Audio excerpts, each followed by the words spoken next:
The Box Seat, brought to you by our stable of sponsors: Woodland Stud, New Zealand Bloodstock Standardbred, Bracken Farms, Stonewall Stud, IRT, it's your horse and our passion, Australasian Wide Garrard's Horse and Hound, Ricciero Racing Stables, Lincoln Farms, the clubs Alexandra Park, Cambridge Raceway, Ashburton Trotting Club, Addington Raceway and Harness Racing New Zealand.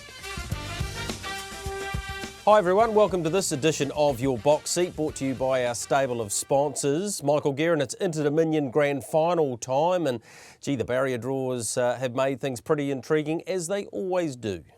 Yeah, hi Greg, big hi to everybody around the country, or people watching further afield if they're in Inter-Dominion land in Australia.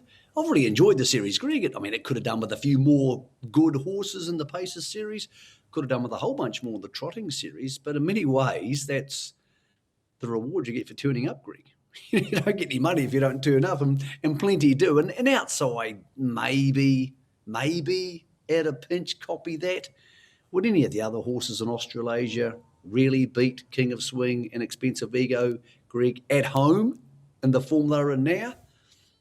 I don't think so. The horses I saw during Cup Week probably wouldn't, apart from copy that. We'll see him in the show also. And I guess that's the great thing, Greg, is by the time we get to the Hunter Cup and the Miracle Mile, we'll get to answer these questions. But lots more questions floating around at the moment anyway. Yeah, absolutely. And make sure you stick with us, because in the second part of the show, we'll have an extensive preview of the Inter-Dominion Pacing and Trotting Grand Finals. And Michael has had an opportunity to catch up with Luke McCarthy. The key player, Luke and Belinda, have been right throughout the series. Let's stick domestically though, go back to Alexandra Park last Friday night, and yes, the reigning IRT New Zealand Trotting Cup winner, copy that, made his way back to the track. And Michael is back in the field over the short course. That's Hot and Treacherous going to the lead, and earlier in the season he probably wouldn't have been able to do this, but he powered up the straight and did this to them.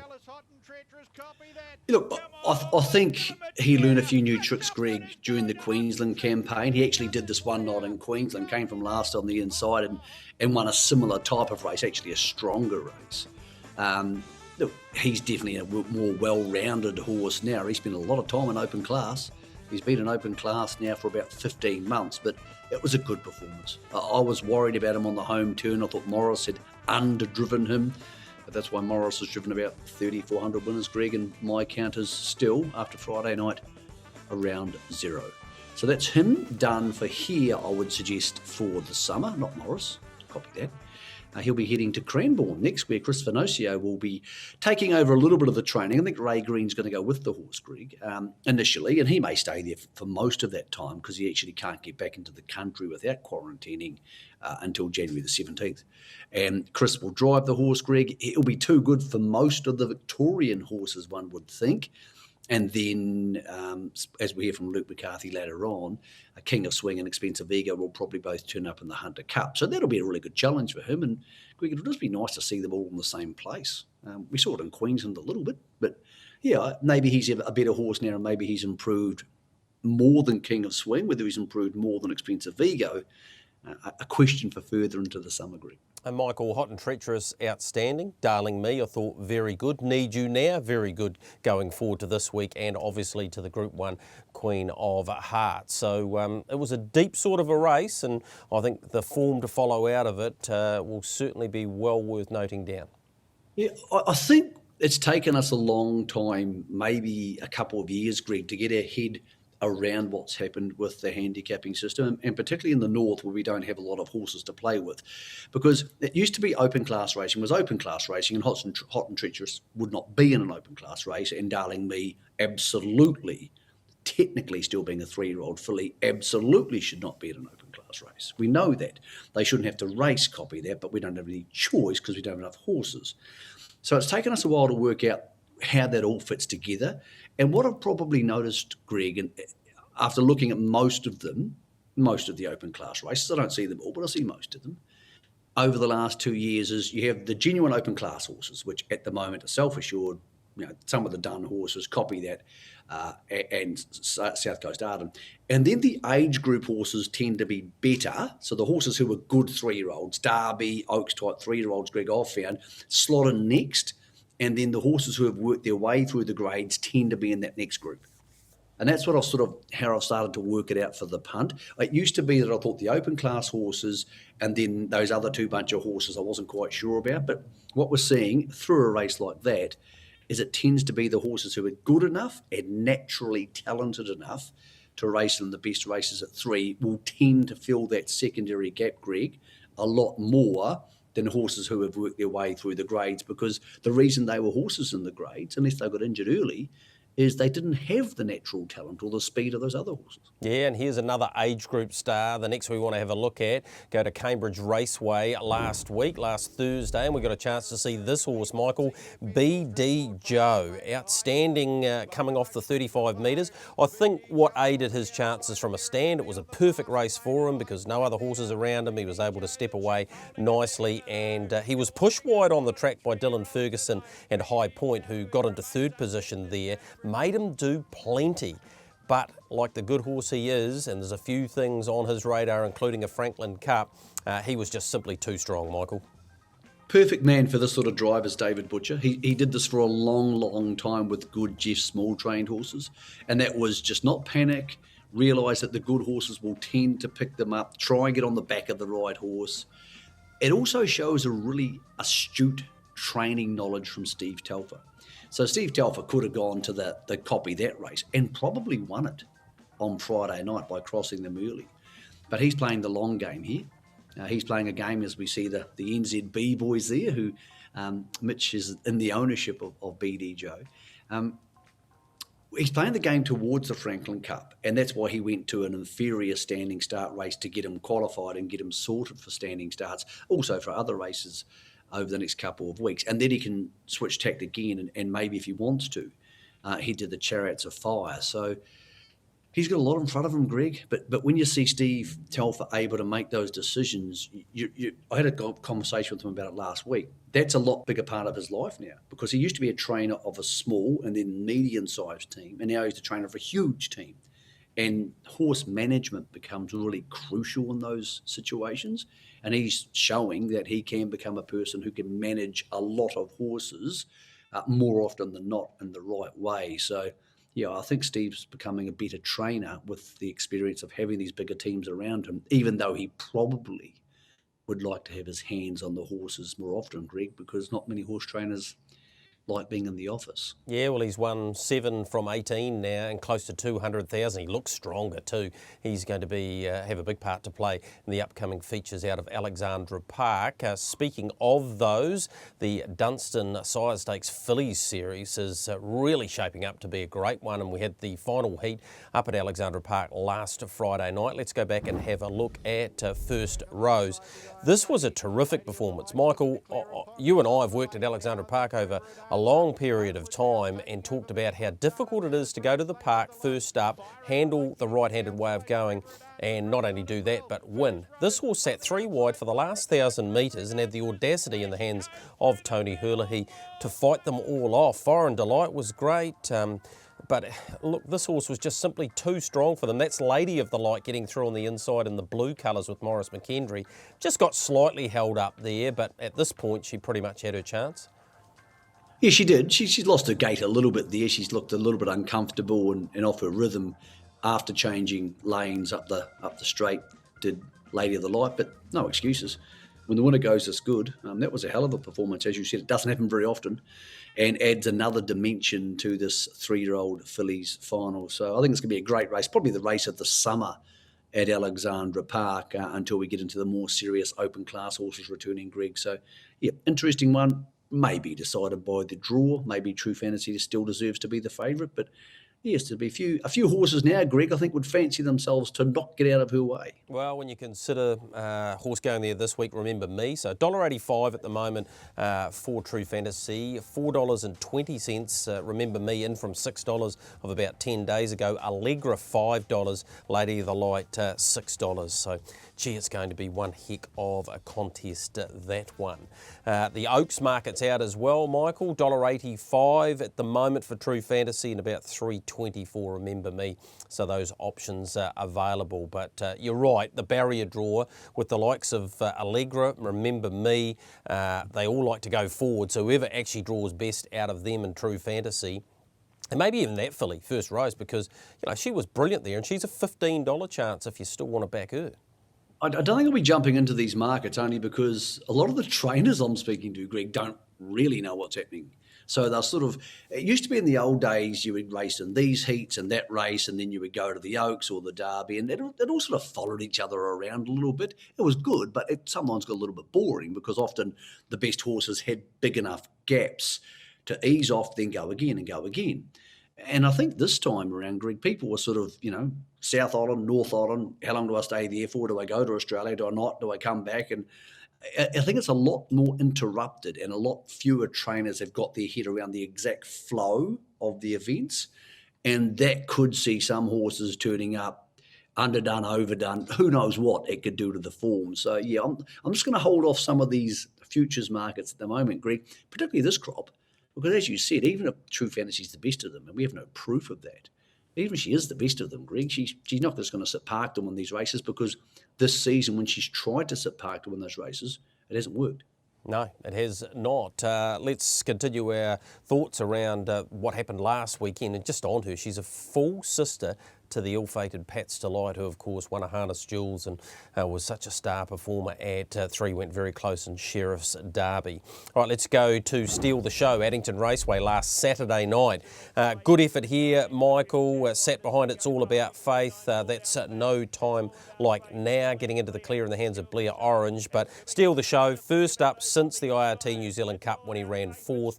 Missed that Geraldine Cup because it was so wet, but yeah, it's amazing to look back through his record, Michael. He's run 4th in the New Zealand Cup, and yet that was only his 6th career win for the Ainons.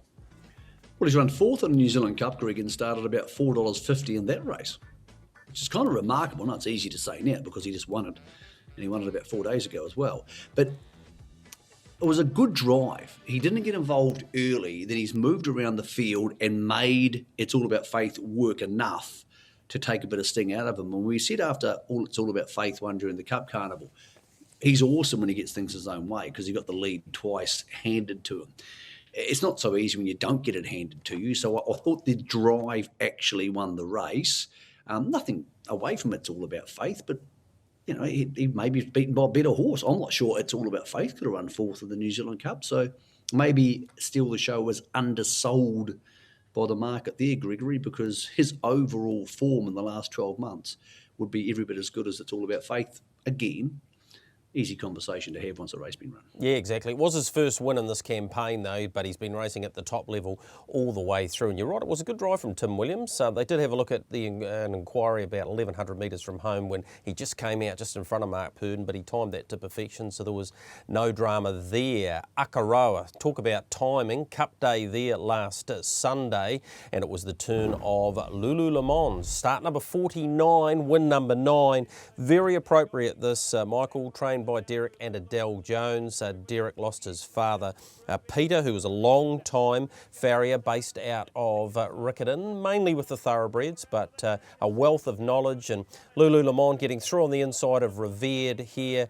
Look, it was really appropriate on the day. Of course, Peter Jones, who is Derek's father, is Derek Jones's brother. Now, he was 91 years old.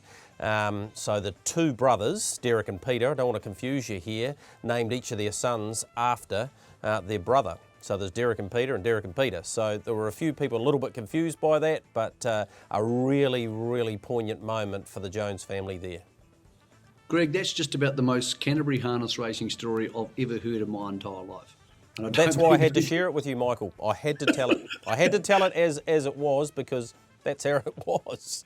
Oh, what a great story. Can you imagine some of the shenanigans they got back up into the days, those boys back on some of the trips? And look, I'm sure Peter had a life well lived. To Derek, his son, and the rest of the family there, yes, commiserations, of course, but congratulations too, because I've been in a similar situation, Greg, not long after my dad passed, and you win a race with a family horse, and it means a lot to you. I'm not sure why it does mean so much, because the horses don't know, I think.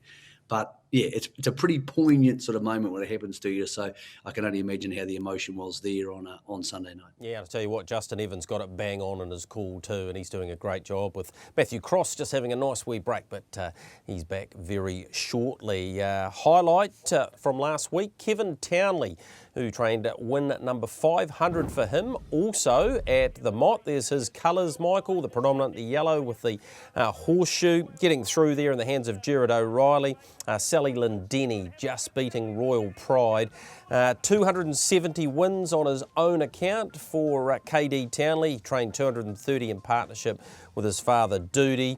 You think of horses like Shimon, who's a four-time Cup Group 1 winner rather, Solar Fire, Vacation Hill in recent times, Sundon's Luck, who won a couple of Group 1s. He's been a very, very good horseman for a long time. He's had back problems, which probably stopped him driving a little bit earlier than he would have liked, but to get to 500 wins is a heck of an effort. It is when you probably didn't have that many expensive horses, Greg. I mean, there wouldn't have been many six-figure horses walk through Kay Townley's door at any stage of his career. And back problems are probably just about the worst things that can happen to a horse person, because obviously they spend so much time in the position sitting in the sulky. So there would have been a lot of mornings where it wouldn't have been much fun being Kevin Townley trying to train horses. So good on you, Kevin. A lot of respect for handling that. So 500, Greg, it's a big number, particularly when so many of them were trotters. It's a lot of patience, a lot of galloping, a lot of shoeing, a lot of feeding right to get that many. What would you reckon it'd be? I know it'd be on the computer. I haven't looked. Maybe 60%. I think it's a fair percentage, mate. Like a of his 270, over 200 are trotters. Yeah, I would have thought so. So that even adds to the achievement, I would have thought. Yep, certainly does. He's got to 500. A young lady who's only really just started in the harness game is Devon Van Til, and with Harness Racing New Zealand, as part of what we try to do each and every week, we profile a young person in the game. I got a chance to have a chat to her at Addington Raceway the other day and got an insight into what makes Devon tick. Well, Van Til's not a name we associate with harness racing in New Zealand, so you better give us a bit of background here, Devon. Yeah, there's not many Van Tils in New Zealand as it is, just here locally in Canterbury. My grandparents came out after the war and met up here, and my dad was born here, and yeah, so there's just a few of us Dutchies around. But you're basically a born and bred Kiwi, aren't you? Yeah, 100%, yeah, North Canterbury, born and bred, and you haven't strayed too far, but always come back. Show jumping, that's what your go was early on, long before you got involved in harness racing, so tell me a bit more about that.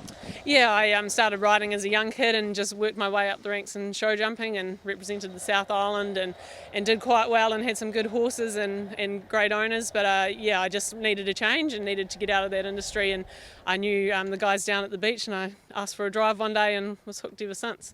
That was when you were helping out Davey and Catherine Butt at Birchbrook, and I suppose as a result of that, that's how you got in? Yeah, I had a great time managing that facility for them for 4 years, and then I wanted to change, and so I knew all the guys there already from socialising with them, and they were great to give me a chance and teach me a lot that I know about harness racing now.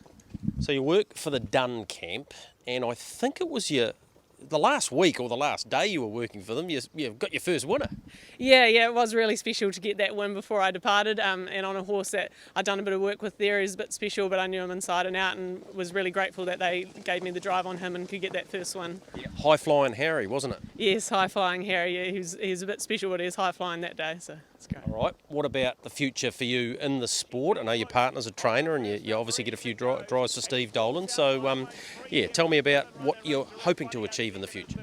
Yeah, I'm really lucky. Steve, my partner, gives me a good go and provides me with a few good horses and a couple of wins there. So I'm also very lucky to be working for the Baggeries, and they give me a really good chance. So I'm totally grateful for them as well. And just learning new things off them and off different people, and getting better and better as I go. And I'd really like to get those 15 wins to be able to race at Premier Day and hopefully Cup Week. All right. Really appreciate you taking the time out to have a chat to us on the box seat. Great to have you in our sport, and good luck in the future. Yeah, thank you very much. Cheers. Yeah, immensely talented, beautifully rated in front, anything goes there. Michael beating Cut and Run, and she's just a breath of fresh air. Obviously comes from a show jumping background, knows her way around a horse, and rated that horse beautifully in front, and clearly the horses run for her, and yeah, it was just nice to have a chat to her, on a race day where she wasn't so busy, so it was, yeah, pretty cool.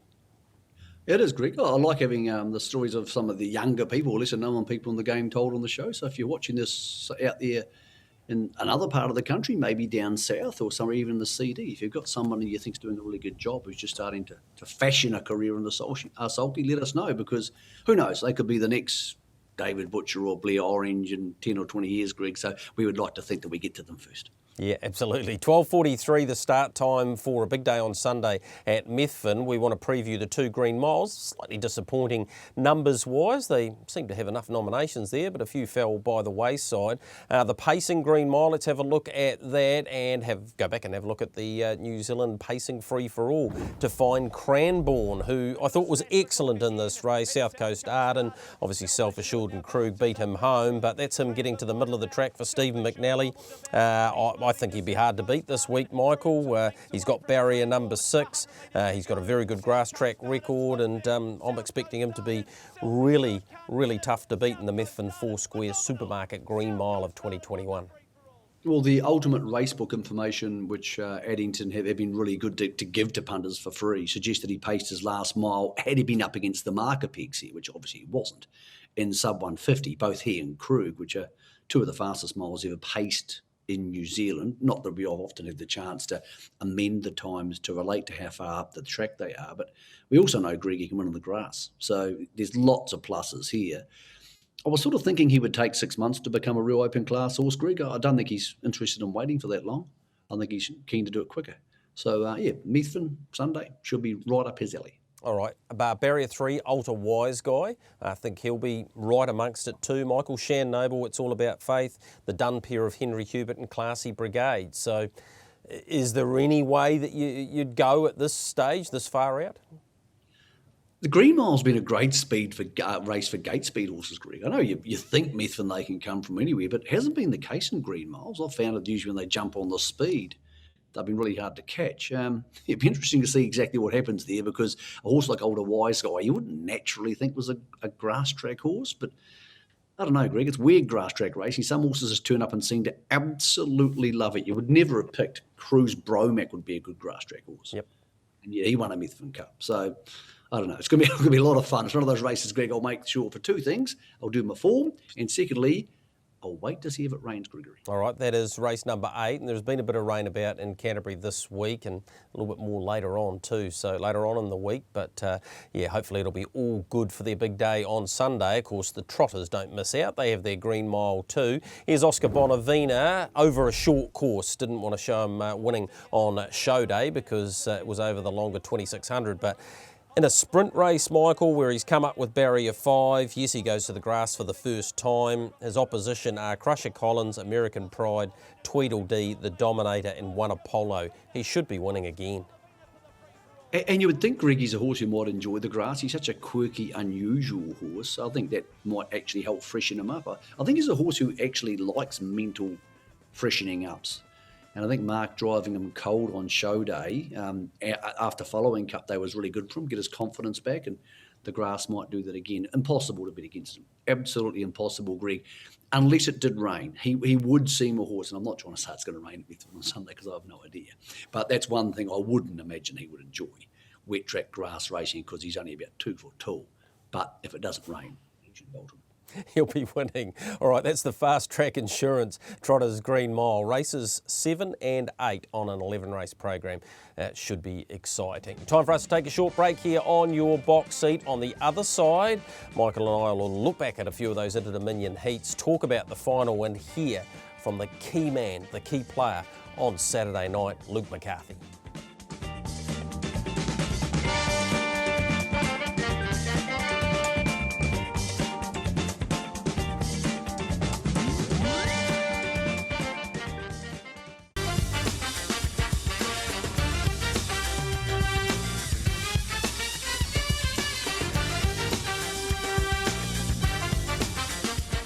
Welcome back into your box seat, brought to you by our stable of sponsors. Inter-Dominion time. Let's get into some of those heats around the paces. It's been dominated by the Belinda McCarthy team.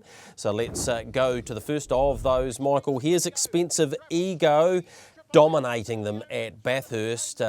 He looks even stronger and more powerful than I remember him from 12 months ago. Yeah, and cleaner, Greg, a lot cleaner on his gait, not hanging so much, racing up on the speeds, what he loved. He worked very hard around them here, got the lead and was just simply too good in a super fast time. Look how clean the gate is, hitting the ground simultaneously. It's all just there at the moment for him. We'll get back to him in a second, but he has been one part of the Twin Towers on McCarthydom during the series. Here's the other one. Here's the King, just as him pacing around in 1:51 and change for a mile rate for 2,030 metres, beating Belraj at Newcastle. And yeah, he just absolutely jogged it, as King of Swing tends to do. But we're not seeing anything new from King of Swing. This is just him being extremely, extremely good. Barrier draws have come up with Expensive Ego at Barrier 1 and King of Swing 3 on the second line, Greg. Now, I know there's lots of other horses in the race, and no disrespect to horses like Ultra Orlando or Triple Eight who have Kiwi connections here. But I think, Greg, everybody would be stunned if one of the two big McCarthy guns doesn't win this race. And Expensive Ego shortened after the barrier draw, it tightened, and King of Swing went out. And then it's a question of trying to work out whether Barrier 1 is a good or bad thing for Expensive Ego. King of Swing, it would have been absolutely perfect. So there's a little bit of talk going on Aussie, Greg, this, that. So we sort of thought we'd go find out from the man who knows, Luke McCarthy. Yeah, we'll get to that Luke McCarthy interview very, very shortly. So $2 for Expensive Ego, $2.40 for King of Swing, and then basically write your own ticket for the others. Let's get to the trotters before we get to Luke, because what he has to say may well sway you into the way you want to have a bet on Saturday night. But let's go to the trotters. And Michael, we've got a few to get through here because this has been a really open series. This is the horse that's been the talk horse and the horse that's come out of the series with flashing lights around him. Timothy Red, we're brought to you by Garrard's, of course, getting the business done here at Bathurst. Yeah, he trailed up behind Humble Lad and he loves the marker pegs. He won on the marker pegs on the first night. He's a very good horse, a typical Muscle Hill. They're very talented. He can win the final, but Greg, he's going to need to come from off the speed and wide because he's drawn the outside of the second line. That's not good. He's a little horse we know. He has a lot of muscle. Remember him winning the New Zealand Trotting Derby, beating Enhance Your Calm, what feels like about a millennium ago. This is him. Had a perfect run here and was too good for Just Believe, disappearing at the back of the picture. Majestic Man, worrying signs for him. This is Bathurst last Wednesday. He led and dropped out. A lot of muscle. Very, very good. Gives Matt Craven 2 in the final alongside Pink Galahs. Here's Mari Law. You might sort of semi-recognise his colours. They're very close to Richard Brosnan's colours from New Zealand. So now they're Richard and Emmett Brosnan colours. And Mari Law, really good. Doesn't have naturally high gate speed, but had enough here to get the lead, and that was the winning of that race. Pink Galahs outside and the Mari's Idol colours, absolutely huge again. She's been the horse of the series so far, or the emerging horse of the series, has been this big fella. Here's the Penny Drops. Now tell me he's not going to enjoy 3,009 metres for the final. Bit one paced, trained by a truck driver who's only got 2 horses in work. It's a great Inter-Dominion trotting story.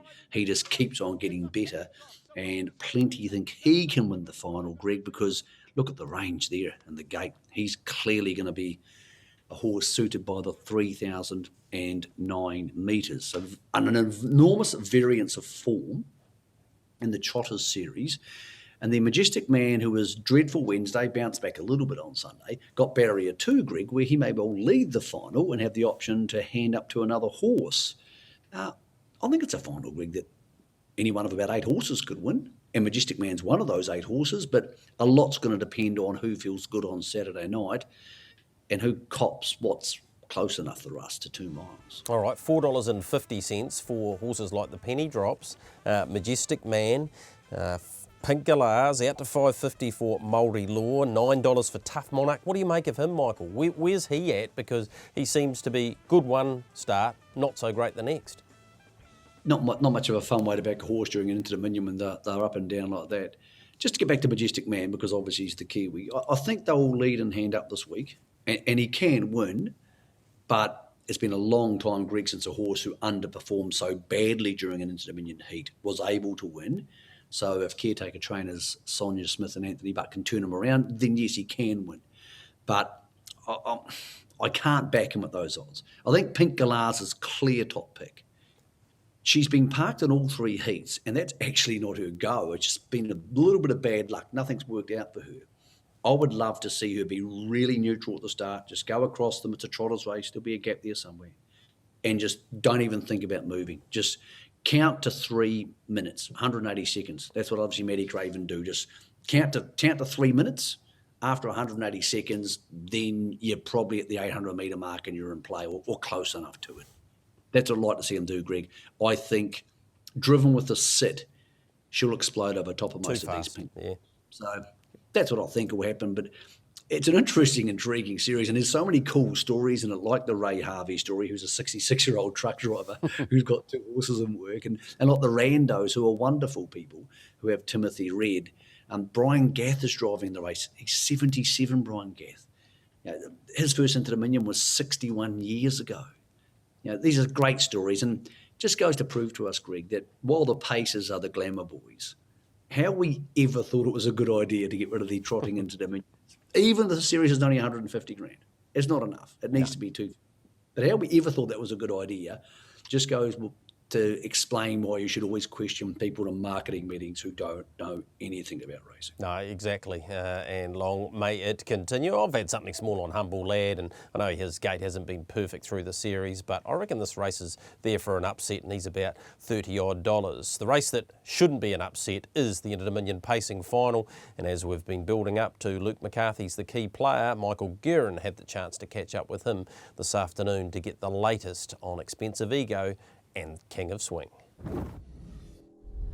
Well, Luke McCarthy, thank you for joining us. And to you and Belinda, congratulations on getting 4 through to the final on Saturday night, Luke. I suppose that's not surprising. There were 4 horses who were well on the market starting the series.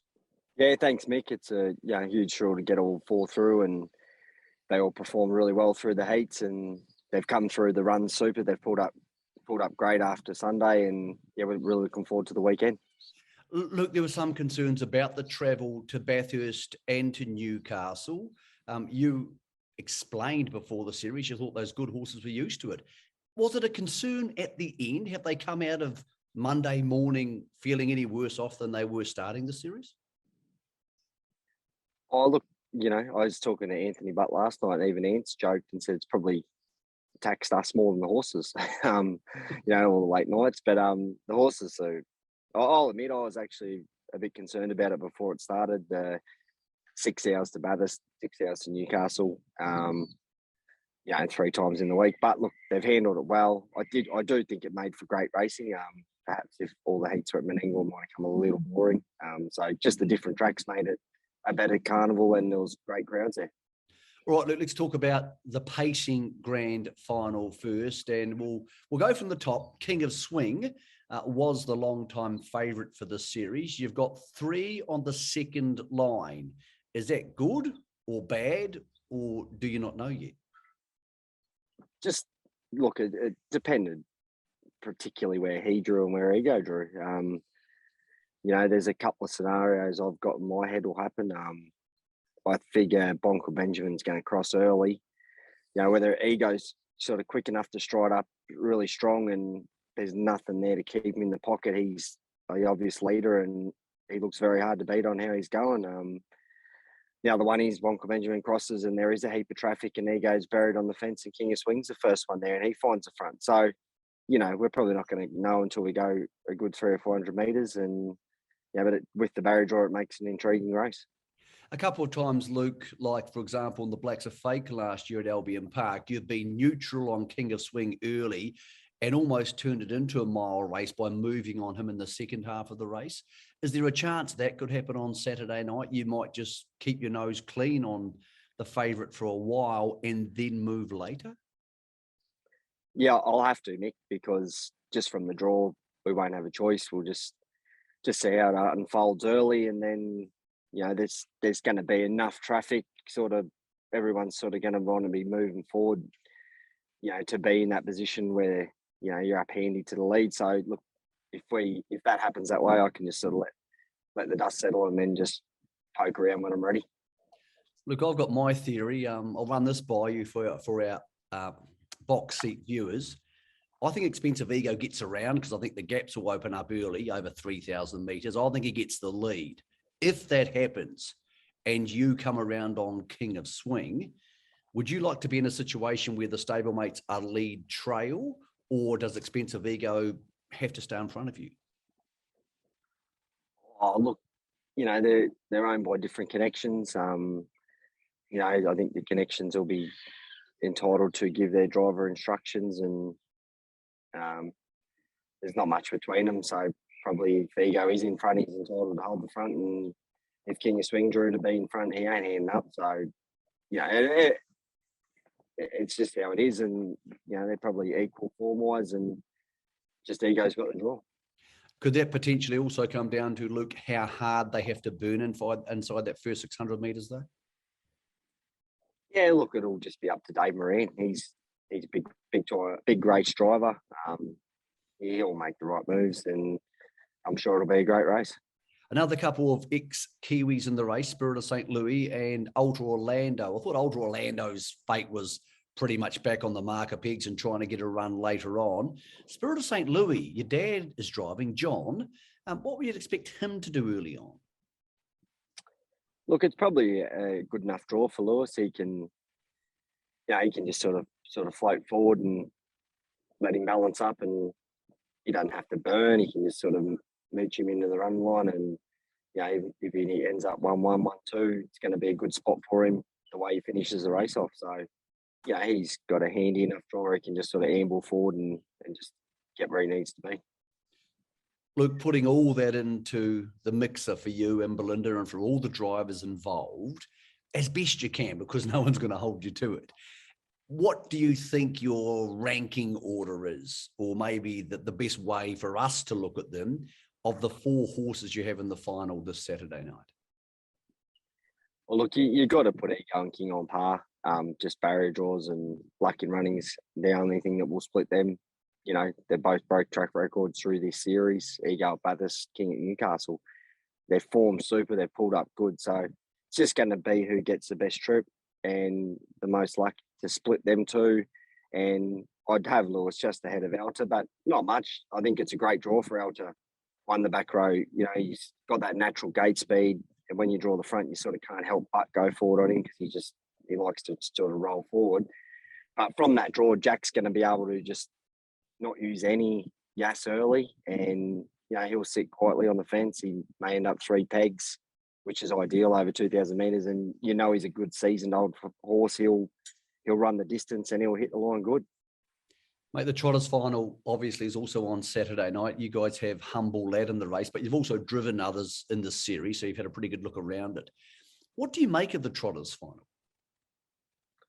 Well, look, I think if Majestic Man, the real Majestic Man, turns up, and you know, Ian's is going to have the luxury of Ian Sassona have the luxury of a full week with him now. Think he looks the winner, but it's still very open. You know, a lot of the other horses are putting good runs. Pink Glass has done nothing wrong. Not her go sitting park. If she gets a handy trip, she's going great. But I probably did still have Majestic Man on top. Luke, in the past, we've seen the McCarthy family bring horses to New Zealand. I'm sure you've been made aware of the fact that potentially we have a slot race at Cambridge for 500,000 in April. We have an Auckland Cup at the back end of May for 400,000. Is there any chance a horse like King of Swing may come back to New Zealand for an autumn campaign? Is that possible, or are you guys simply too busy to do that? Oh, we're not too busy. Yeah, we can go anywhere if the horses are healthy and fit and sound, and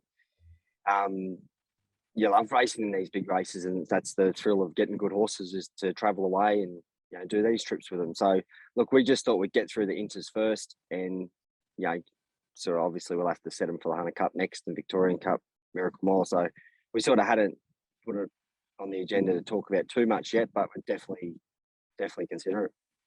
Mate, have you enjoyed the series? Have you enjoyed having the Inter-Dominions back? Have you enjoyed being back in your state? And hopefully, I suppose, the Inter-Dominions heading forward will continue to grow and get back to being what it used to be, the biggest race in Australia? Oh, for sure, Mick.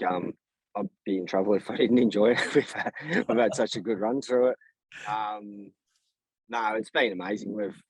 Look, and for us having the advantage of it being here in New South Wales on our home tracks essentially, and the horses have all thrived through it, and hopefully we have a really good week with them now and have them spot on for the weekend. Mate, congratulations on what you and Belinda have managed to pull off, and of course all your staff. I'm sure lots of people have helped you over the last couple of weeks and months. And make safe travels on Saturday night around Menangle. We're hoping for good things for you. Thanks for joining us, mate, on the box seat. Anytime, Mick. No worries. Thank you. So there's the markets, all the heats are done and dusted, the barrier draws are done, Michael Guerin. It comes down to this. In one, both finals. Paces, then the trotters for you. I got the trotters first because I think it's easier. I know that sounds weird because there's more winning chances, but I like Pink Galah. She's my clear top pick.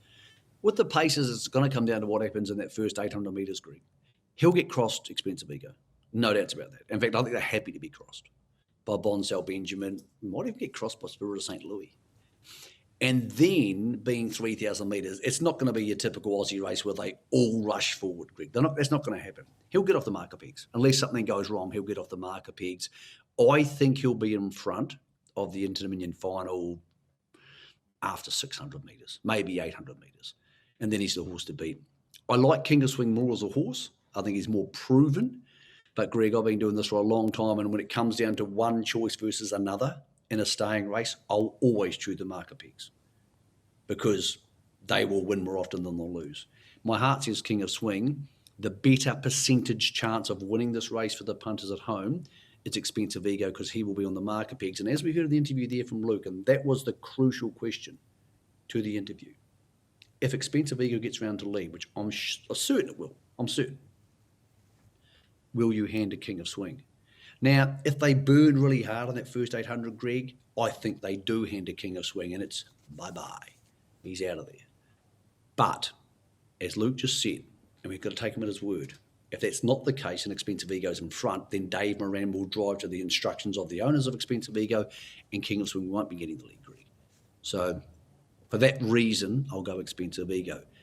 What did you make of all that, with all that information and analysis and market and the comments from the man who should know? Yep, I'm with King of Swing. I think he sits out of the early speed, gets his rhythm, goes forward. I reckon he'll just keep going. If he gets the lead and it's not Expensive Ego in front, then he'll definitely get the lead. And even if it is, I reckon he might anyway. So that's my theory for the race, Michael. So I think if he gets the lead, yep, I'm with you. If he gets the lead, I think it's just all over. Yep. But yeah, it's going to be intriguing. I'm actually really glad they sort of drew where they did. Yeah, it's made the race, hasn't it? Drew to lead, Expensive Ego drew the second line. We'd have a $1.40 favourite, and we'd sort of know what maybe was going to happen. No, definitely. I think it's certainly made the race. Right, sticking with Australia, we have a new millionaire winner and performer in the form of Tornado Valley. He deserved this, Michael, and I'm really pleased that he won the race because he only had to line up to get enough money to go past $1 million. But when you think of the job that Terry McMillan did with him in New Zealand, he won 6 of his first 7 starts.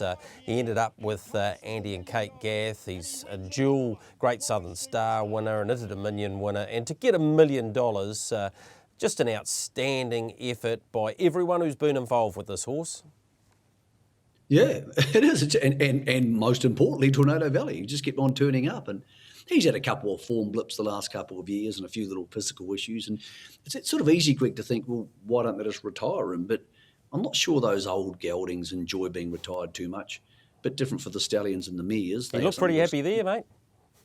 Totally agree. Let them go around. And it's, a lot of those horses get retired to be nannies for yearlings or just jog horses for other horses. So I'd imagine he might be a horse who might stick around the barn for a long time, Greg, after he's finished his racing. But he's got his million, so he's in a pretty darn elite club, Greg. And he probably did it the hard way because he didn't win any big money when he was 2, 3 or 4. No. He earned it by turning up every week in, week out on a Saturday night. Yeah, and he did it again that last weekend. Right, short break for us. When we come back, got a bit more previewing to do, and we're going to look to find you a winner as we build toward another very busy weekend in harness racing this side of the Tasman.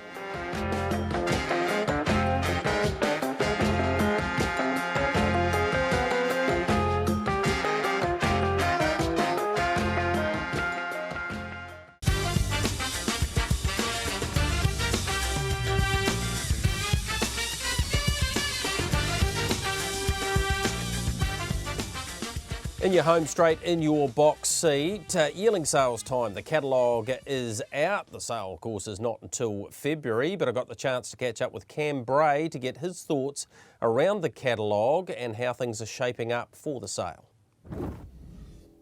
Cam, I consider it a Christmas present when the catalogue comes out, but I suppose it's always a bit of a relief for you guys. Oh, definite relief, you know, and the challenges of this past 12 months, we made the decision to go a wee bit earlier so we could get it in people's hands earlier, which I think has done well, because last year we ran into a few issues with going to Australia. Postage is a bit of a drama, so I'd like to think we've alleviated all those issues. There's a few things going forward that are still a little bit in the unknown, so that would require a fair bit of planning on picking.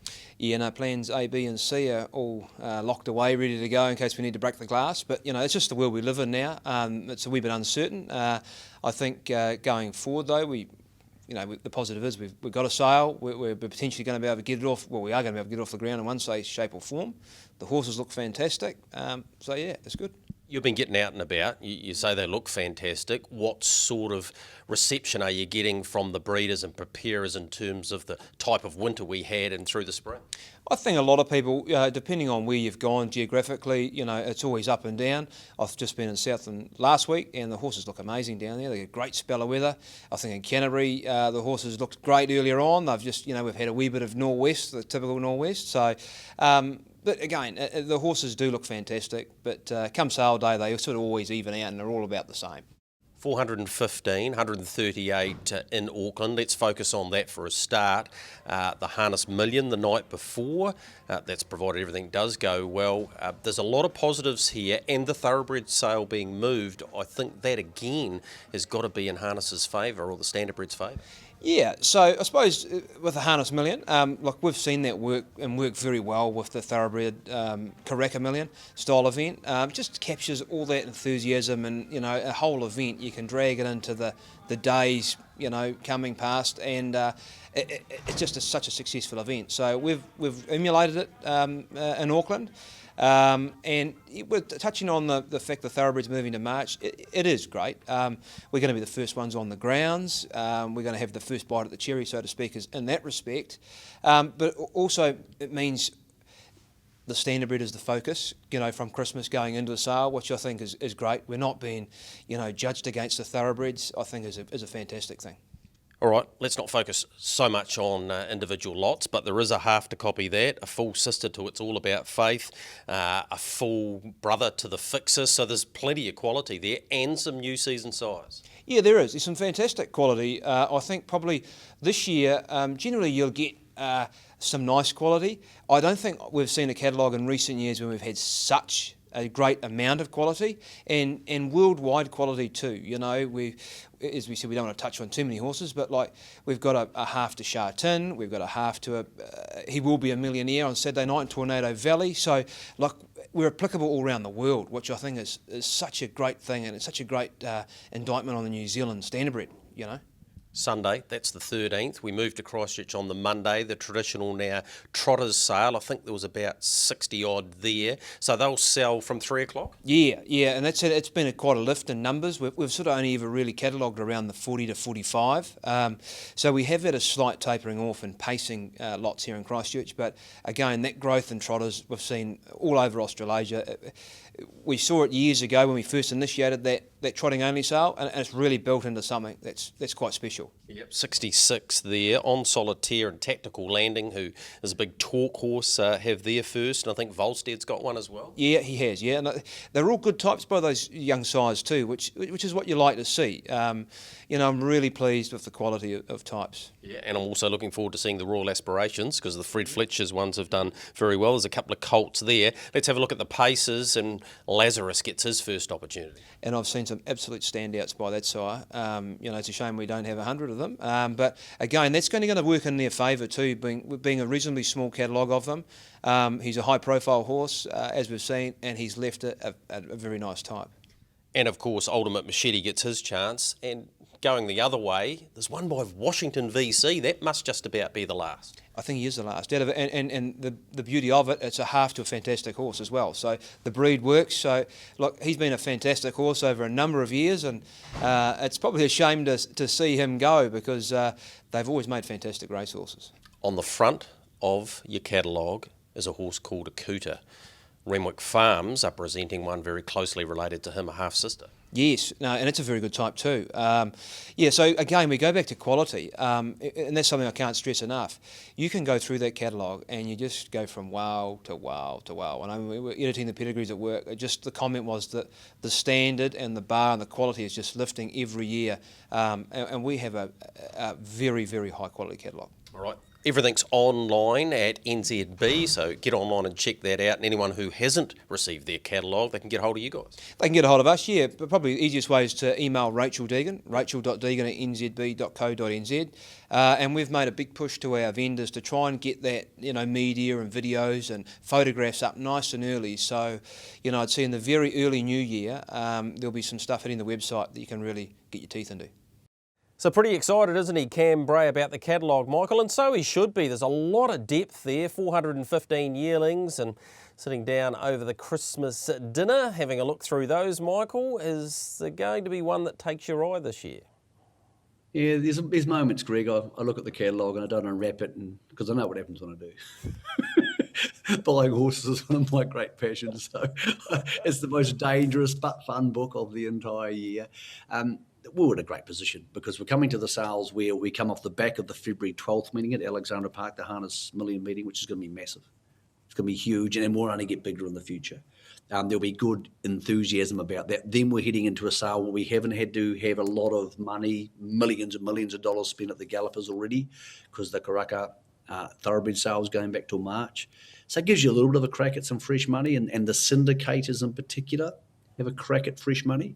Because the people who live in Queen Street, Greg, or people who live, at the bottom of the South Island and, shell oysters for a job, they don't really care when they get the syndicator emails. They're keen to get a horse. It's exciting. And if you get them first with the harness horses, you might get them. So we're getting a couple of cracks at some pretty good stuff here to help us along. Not that the catalogue needs it, Greg, because we breed very, very good racehorses in this country. And the diversity of stallions and the range of stallions we have, great stallions, world-class stallions, is huge. And then there's a lot of really good people watching this show, breeders who put a lot of their own money into it, Greg, and they're a huge foundation block for this industry. So a lot of the credit for what goes into that catalogue, Greg, is due to people who own farms and bust their ass working really hard with horses, Greg, who we don't mention that often, but from me and from everybody else in the industry, thank you, because without that, we wouldn't have not only the sales, but of course the wonderful racing product we've got. Yeah, go to standardbred.co.nz, download your catalogue, or indeed contact Rachel Deegan, Cam Bray and the team there at NZB, and they will certainly send you one out. Exceptional racing coming up this Friday night, both at Addington Raceway and Auckland. Let's concentrate on Auckland though, Michael. The Breeders, which leads in to the Queen of Hearts in 7 days' time. Stylish Memphis was excellent, winning last time at Addington Raceway. Comes up with the outside barrier draw courtesy of the Pref barrier. But what did you make of the Breeders this year? Because she's going to have to be very good from out there. Isn't she what? What a tasty little race. Bella Montana's back and she was good at the workouts last Saturday. She wobbled a little bit on the home bend, but Barry Purdon said no concerns there. She doesn't do that at Alexandra Park and he wants to go forward. So the instructions to Zach Butcher will be to go forward on her. Outside her, of course, is Better Twist, who's incredibly fit, raced in the Breeders' Crown Series, as did Life's a Beach, who's back from over there as well. And Pelosi could get a nice run for one on the second line, Greg. I think it's a great race. And Stylish Memphis can win. Absolutely she can win. She raced in a Miracle Mile, but this could also be a race which could be incredibly hard to win for horses in the back half of the field after they've gone 600 metres, particularly if a Bella Montana type horse runs to the lead, Greg. I love the race. I think it's a really cool lead up to the Queen of Hearts next Friday. Yeah, looking forward to that one, and looking forward to seeing Bolt for Brilliance come back to Alexandra Park. Here's his performance running second at Addington Raceway over the short course. Michael, he takes on Temporale. Is it Bolt for Brilliance's race to lose? I think we're going to find out with your tip of the week that you're probably thinking so. I've gone bet of the week because I've been tipping more complicated things last week, Greg. I tipped the Quinella and one leg of it won and the other one didn't. So I think he'll go forward here and have too much speed for the rest of them. I'm not saying he'll hold Temporale at the start, but even if he sits on Temporale's back, it'll be too good for him. Spoke to Tony Hurley, for the viewers of the show. He said, no, we haven't been to the workouts, but the horse has a lot of residual fitness from Cup Week in Christchurch, and he has worked well this week, so we are not concerned by the fact he wasn't at the workouts last week. Temporale has beaten him before, Greg, under similar circumstances, but I think Bolt for Brilliance, after taking on Sunday Sun and Co and Oscar de Bonavena down there, I think he might just have half a length on Temporale. All right, looking forward to that clash on Friday night. I reckon Pace and Pride gets his chance to bounce back at Addington. Takes on a smallish field, just the 9 going to the post in the Dunstan horse feeds. But he hasn't had any luck, and he got knocked over in the Geraldine Cup, and he'll bounce back. He'll be short odds, but I think he'll be winning there. Michael, we've already talked about Meffin and the Green Miles. Good luck to the club there on Sunday. What about some hits and misses from last week? Let's have a look at those. Copy that. $4,000.50. Wasn't an easy watch until he breezed on by. Anything goes. We saw Devon Van Til getting that horse home in the first race on Saturday night. Harania was a good bet. Was $5, so ended up paying about $2.50. Love Rosé. Winner at Motocarara and High Flying Harry there. Few that missed though, Mr. Ibiza. And what about poor old backers of Cyrus, Michael? They've had a tough month.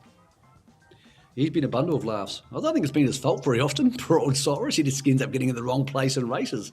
Whether it's the front or the back end of the field, he's always in races run not to suit him. But it's a brutal game there, Greg. Mr. Ibiza the other day, you would have sworn was an absolute good thing. And the leader just didn't come back to it, just kept on trucking along. But the fight continues, Greg. Lots of chances to beat the bookies in the next couple of weeks. And one of the most important times to beat the bookies is over the next month. The more racing there is, Greg, quite simply, the more chance of them making a stuff up. All right, Rakiro Racing, they support our best bets of the week, so the Bolt for you. You got to go for him. Look, I'm not going to pay much. I've been trying to complicate things while being a bit complicated recently, Greg, so we'll go back to basics, try and build a bank. And I thought he was one of the few goodish type things, Greg, and I know there's a lot of really deep racing at Alexandra Park. I think it's a really cool meeting leading into what's on next week with the Group 1 Queen of Hearts, considering it's not the Christmas Carnival of old. I think it's not a bad night. Yeah, race 8, number 5 for Michael. I'm going race 5, number 5. Remember Me. Looking forward to seeing her in that Dunstan Sires final on the 31st. But I spoke to Crandall-Getty last week just to confirm that she's good right-handed. He said, I work her every second day right-handed, no problem there at all. Will have to do what First Rose did last week, first up at the park, but she's very good, Remember Me. So I think she'll win race 5, number 5. Race 2, number 2 at Winton. We're going to get a tip each time there's a southern meeting from Jason Broad. So he's gone for Sister Sammy, the best bet there on Thursday. Speaking of the domestic harness, so we've got Winton, 10 races there, 12 the start. Of course, Manawatu Cup night on Thursday night. They start at 4:50. Friday, we've got Addington, 10 races there, 10 minutes past 5. And 5:27 for Alexandra Park, and Methven with the 11 race card, 12:43. And of course, jammed in the middle of that, Michael, it's IDOM21 Grand Final night on Saturday night. Yep, it's going to be fun, Greg. And hey, it's not the Interdominions we maybe were used to 10 years ago, but lots of things in harness racing aren't, Greg. Let's enjoy it for what it is, and let's hope for a couple of New Zealand victories. It's not just about Majestic Man, of course. There's plenty of other New Zealand interests in the race. Good luck to anybody who has bred a horse in those finals, or in fact, still shares in the ownership. I hope you have a couple of cups of coffee Saturday afternoon so you can make it all the way to midnight on Saturday night. Yeah, certainly looking forward to those, Michael. Thanks for your input on your box seat, and we will see you in 7 days' time.